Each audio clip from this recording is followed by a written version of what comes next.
Did you know that SoundCheck can make RT60 room acoustics measurements? This helps product designers quantify how their devices will interact with the acoustics of a particular type of room and simulate real-world conditions to test their devices. This is particularly important for products such as smart devices and communications devices, where the user may place them in a variety of locations.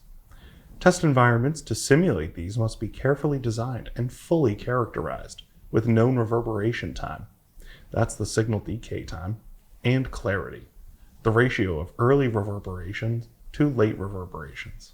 The difference between SoundCheck and the more basic room acoustics packages out there is that SoundCheck makes all the measurements with advanced filtering algorithms and fully calibrated signal paths. This is important because acoustic measurements are sensitive to background noise, and simulated real-world measurements are typically performed in noisy rooms or environments. For example, a kitchen or a train station. Calibrated measurements allow us to measure the noise floor and set the speaker level accordingly for accurate RT60 measurements. Plus, if you're serious about smart device measurements, you probably already have SoundCheck, so it makes sense to keep everything in the same test environment. Let's take a look. Here, we have a Brüel & Kjær omnidirectional sound source.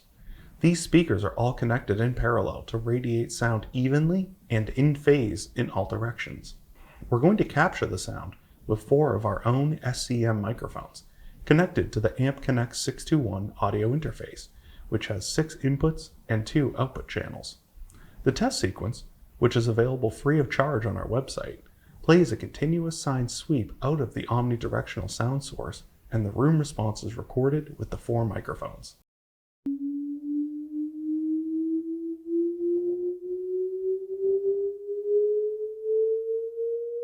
This test signal has excellent noise immunity, and it's easy to separate the fundamental from the harmonics to minimize distortion effects on the measurements.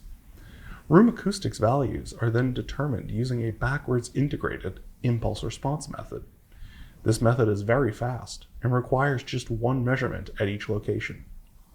The results from the 4 microphones are averaged and displayed as a single line on the graph for T20, T30, and T60 measurements, as well as 3 clarity curves. If you'd like to learn more about this optional module or download the test sequence, visit our website at listeninc.com.